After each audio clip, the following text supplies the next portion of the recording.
국제원자력기구의 수장이 북한이 사실상 핵보유국이라고 발언을 했습니다. 이게 되게 중요한 게 뭐냐면요. 핵이라는 거는 아주 굉장한 비대칭 전력이에요. 너 죽고 나 죽자가 가능해지는 전략 무기라는 거죠. 그런 관점으로 접근을 해볼 때 갑질을 못합니다. 핵보유국한테는요. 적어도. 그러다 보니까 외교적으로 그냥 여태까지 전통적으로 해왔던 외교 전략을 통째로 수정해야 되는 게 핵보유국 지위입니다. 요것도 이제 파장이지만 미국도 이제 원래 공화당의 당론이 한반도의 비핵화였는데 그걸 없앴어요.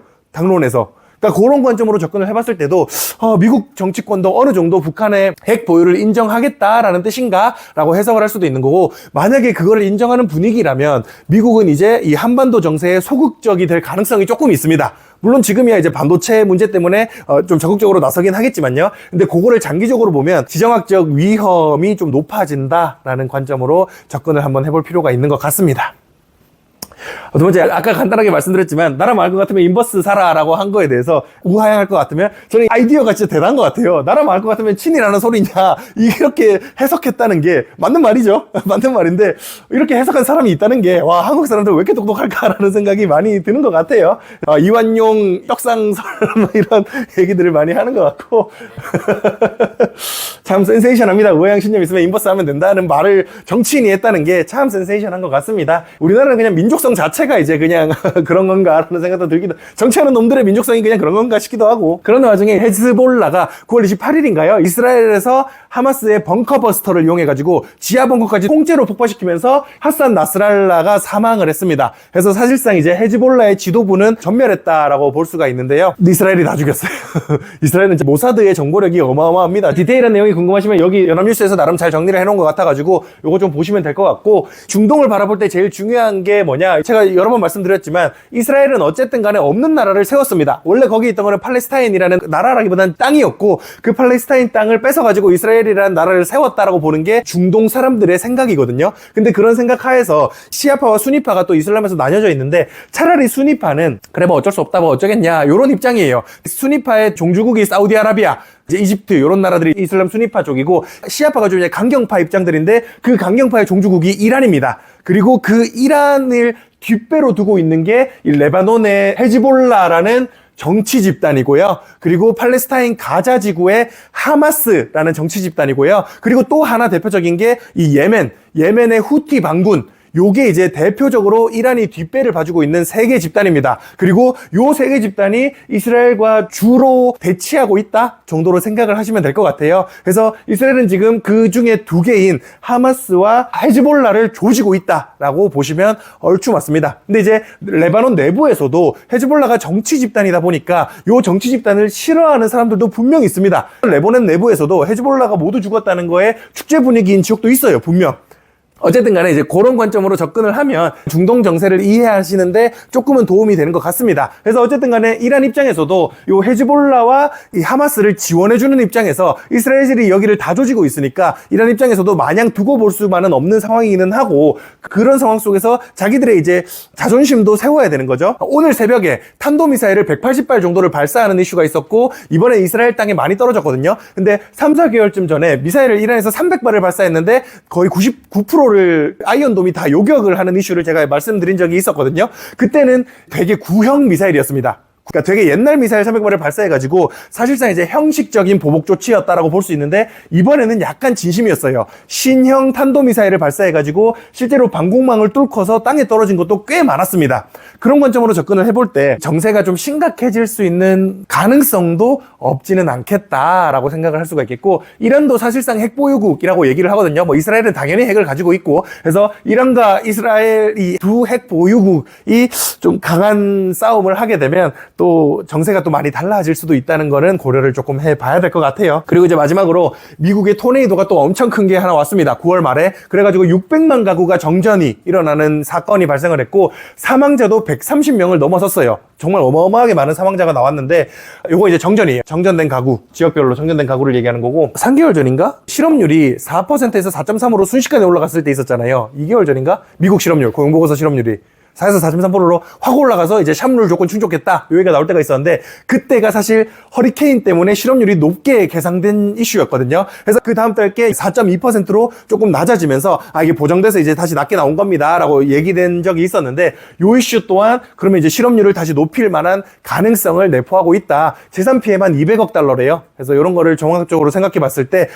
미국의 경기의 악재로서 작용할 가능성이 있다는 거를 생각을 좀 해봐야 될 것 같습니다. 그리고 사망자가 130명이 넘게 나왔다는데 우리는 미국 경기를 얘기하고 있다는 것도 한 번쯤은 좀 생각해 볼 만한 포인트인 것 같습니다. 여기까지가 제가 준비한 이슈였고요. 지지난주 지표에 대해서 먼저 말씀을 드리자면요. 뭐 항상 누누이 말씀드리지만 제가 지표 해석에 있어서 가장 중요하게 초점을 맞추고 말씀드리는 게 성장과 물가라고 항상 말씀드리고 있죠. 성장과 물가에 따라서 정책 담당자들이 금리 결정을 하고 유동성을 풀지 아니면 유동성을 흡수할지를 결정하는데 이 지표 모두가 성장과 물가와 연관이 있다고 말씀을 드릴 수가 있겠습니다. 그래서 일례로 미국의 소매 판매 지표가 있었는데 요거를 연관지어서 말씀을 드려보자면 소매 판매가 좋아졌다는 거는 성장을 할 수도 있다는 뜻이고 소비를 더 많이 했다는 거니까 그만큼 성장을 할 수도 있다는 뜻이고 반대로 물가를 올릴 수도 있다는 뜻입니다. 그리고 반대로 이제 소매 판매가 예상치보다 낮게 나왔다는 거는 물가를 낮출 수도 있고 아니면 성장을 낮출 수도 있다는 겁니다. 그런 측면에서 봤을 때 요 소매 판매가 호재가 될 수도 있고 악재가 될 수도 있다는 거죠. 시장이 이거를 어떻게 바라보느냐가 결국 중요한 거고 요 지표가 나왔을 때 증시가 상승하는 이슈가 발생한다. 물가 하락으로 인한 호재로 보는구나 라고 판단을 하면 될 것 같고 반대로 이제 증시가 하락을 한다. 성장 정체로 인한 침체, 그러니까 악재로 인지를 하는구나 라고 판단을 하면 될 것 같습니다. 그래서 이제 시장의 분위기라는 거를 파악할 때 요 지표가 어떻게 나왔는지 그리고 그 지표를 보고 시장은 어떻게 반응하는지를 보면 지금 시장의 분위기가 대충 요렇구나 정도를 인지하는 데 도움이 되실 것 같아요. 그래서 어떤 지표든 간에 마냥 좋게 나왔다고 해서 마냥 호재가 될 수도 없는 거고 마냥 나쁘게 나왔다고 해서 마냥 악재가 될 수도 없는 겁니다. 그 지표를 어떻게 해석하냐는 결국 시장한테 달렸다라고 말씀을 드릴 수 있는 것 같습니다. 그리고 이제 20년물 국채 입찰이 있었는데 4%로 나왔고요. 영국의 소비자 물가지수는 2.2%로 예상치에 부합하게 나왔습니다. 미국의 원유 재고는 계속해서 하락하는 모습을 보이고 있는데 이 원유 재고 관련해서 3번 이슈에서 조금 디테일하게 말씀을 드릴 거고요. 미국의 이제 기준금리는 예상치보다 많은 50베이시스 포인트 인하를 해가지고 시장의 예상은 5.25% 25bp가 아닐까라고 예상을 했는데 생각보다 많이 인하를 했습니다. 50bp 인하를 해서 4.75에서 5%로 인하를 하게 됐고요. 영란은행의 기준금리 결정이 있었는데 5%로 동결을 했습니다. 그리고 이제 미국의 신규 실업수당 청구 건수, 미국의 이제 주급제 사회이기도 하고 고용과 해고가 아주 쉬운 사회 구조입니다. 우리나라 같은 경우는 한번 고용하면 해고가 되게 어려운 구조인데 미국 같은 경우는 고용도 쉽고 해고도 쉽다 보니까 요게 이제 미국의 경기와 직결된다고 보고 있습니다. 그러다 보니까 요 일자리 시장이 좋으면 경기가 좋다, 일자리 시장이 안 좋으면 경기가 나쁘다로 이제 미국 투자자들은 직결해서 생각을 한다는 거죠. 그 와중에 이제 매주 목요일에 발표하는 신규 실업수당 청구 건수는 이게 높을수록 당연히 일자리 시장이 안 좋다는 뜻이겠죠. 일자리 시장이 좋은지 안 좋은지를 매주 직관적으로 알려주고 있습니다. 그래서 지금 실업수당 청구 건수만 봤을 때는 예상치보다 낮음으로써 일자리 시장이 나쁘지 않네 라고 이제 판단할 만한 지표가 나오고 있다라는 점. 그리고 이제 중국의 LPR, 사실상의 중국의 기준금리라고 생각을 하면 됩니다. 론프라임 레이트라고 해서 인민한테 대출해주는 1년 만기 대출인데 3.35%로 동결을 했습니다. 그리고 일본은행의 기준금리 결정이 있었는데 최근에 이제 엔화가 많이 약세를 띠는 이슈들이 계속해서 있어 왔거든요. 그러다 보니까 일본은행이 마이너스 0.1%였던 금리를 아주 빠르게 0.25%까지 불과 이제 한 3, 4개월 만에 이게 인상을 해버렸습니다. 요런 이슈가 발생을 하다 보니까 순식간에 엔화 강세가 되면서 엔캐리 트레이드가 청산되니 많이 하는 우려가 8월 달에 있었죠. 8월 달에 그 우려 때문에 코스피가 장중에 마이너스 12%까지, 니케이는 14%까지인가? 그렇게 하락하는 이슈가 또 발생을 했었는데 그 이슈 이후로 일본은 기준금리 인상을 조금 이제 천천히 하겠다라는 분위기를 보여주고 있습니다. 여기서 이제 또 재밌는 포인트가, 이거는 이제 제 개인적인 생각이긴 한데 일부러 미국이 25bp가 아니라 50bp를 내린 것도 요 일본과의 정책 공조가 어느 정도 있었을 가능성도 있겠다라는 생각도 없잖아 드는 것 같아요. 만약에 미국이 50bp가 아니라 25bp를 내렸다면 그러면 일본은 더 많이 금리를 올렸어야 됐을 수도 있었겠죠. 그러니까 이제 미국 미국과의 금리 격차를 줄이기 위해서 미국과의 금리 격차가 줄어들면 엔화 약세가 어느 정도 진정될 거니까 이런 포인트에서 봤을 때 정책 공조가 있었을 가능성은 있을 수도 있겠다 정도로 생각을 조금 해볼 수 있는 요소가 되는 것 같습니다. 지난주 지표에 대해서 말씀을 드리자면요. 한국의 생산자 물가지수는 1.6%가 나오게 됐습니다.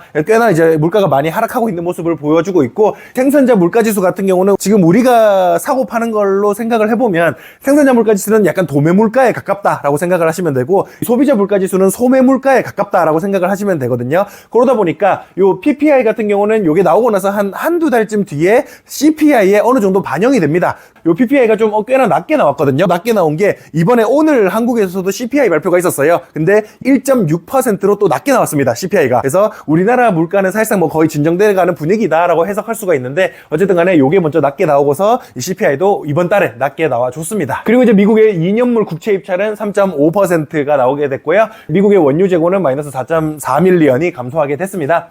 그리고 이제 미국의 2분기 GDP 같은 경우는 예상치에 부합한 3%로 나오게 됐고 미국의 신규 실업수당 청구 건수는 예상치보다 낮은 218K가 나오게 됐습니다. 미국의 정책 담당자들이 미국의 CPI보다 더 중요하게 생각하는 게 요 PCE 물가입니다. 개인 소비 지출 물가라고 해서 만약에 이제 소고기랑 닭고기가 있을 때 소고기가 너무 비싸다 그러면 닭고기의 가중치를 높여가지고 물가를 산정하는 거를 요 PCE 물가라고 하거든요. 서민들이 더 많이 소비할 만한 물건들에 좀 더 가중치를 두는 물가다 보니까 정책 담당자들이 요거를 좀 더 중요하게 생각을 합니다. 근데 이제 8월께 발표가 됐는데 예상치보다 조금 낮게 나와가지고 물가는 확실히 잡힌 건가 라는 분위기를 만들어 줬습니다. 이번 주 주목할 만한 지표로는 중국의 제조업 PMI 지수가 예상치보다는 조금 높게 나왔는데 근데 이제 요거는 국가에서 발표를 하는 거고 국가에서 발표를 하는 거는 아무래도 통계에 대한 마사지가 조금 있을 수 있다 보니까 요거보다는 이제 차이신 제조업 지표가 또 있거든요. 제조업 PMI가 차이신이라는 민간이 발표하는 지표가 있는데 요거는 이제 예상치보다 꽤나 낮게 나왔습니다. 시장에서는 중국 침체 우려를 계속해서 반영을 하고 있는 상황이고요. 영국의 GDP는 예상치보다 조금 낮게 나왔고 독일의 소비자 물가지수는 0% 성장을 했습니다. 독일도 진짜 침체인 것 같은 분위기가 계속해서 나오고 있고요. 한국의 무역 수지는 6.6빌리언, 유로존의 소비자 물가지수는 1.8%, 잡 오프닝이 8밀리언으로 예상치보다 조금 높게 나왔습니다. 근데 이제 주월드에서 잡 오프닝을 발표하면서 함께 발표하는 게 잡 퀴즈라는 게 있거든요. 그러니까 얼마나 많이 퇴사를 했는가를 얘기를 하는 거예요. 퇴사를 했다는 거는 사실상 이직을 하겠다라는 뜻도 되기 때문에 이직 보고서가 되기도 하거든요. 이직을 얼마나 원활히 진행되고 있는가가 되기도 하는데 이번에 이제 잡 퀴즈 1.6%인가 아주 적게 나왔습니다. 평소보다. 그래서 잡퀴 자체가 낮아졌다는 거는 이직 빈도 자체가 줄었다는 거고 일자리 시장에서 안 좋다는 건가? 라고 사실 시장에서 좀 받아들이기도 했어요. 그래서 어제 새벽에 이제 나스닥이 많이 떨어졌잖아요. 이 많이 떨어진 게 물론 이제 이란의 미사일 발사도 있었지만 요 잡퀴시 계속해서 줄어들고 있다는 점도 이제 우려 요인이고 그 와중에 추가적으로 이슈로 따로 준비하진 않았지만 미국 항만 노동자들이 대규모 파업을 하기도 했습니다. 요것 또한 이제 증시의 악재로 작용을 했다고 볼 수 있겠고 한국의 소비자 물가지수는 시작할 때 말씀드렸지만 1.6% 상승을 했고 이제 오늘 밤에 ADP 비농업 고인구 변화, 미국의 원유 재고 그리고 신규 실업수당 청구 건수, 비제조업 심리지수, 미국의 고용보고서 발표가 금요일에 있겠습니다. 다음 주에는 이제 한국의 경상수지와 한국의 금리 결정 그리고 미국의 물가를 중심으로 보시면 될 것 같고요. 여기까지가 제가 준비한 이슈였고 혹시 궁금하신 거 있으십니까?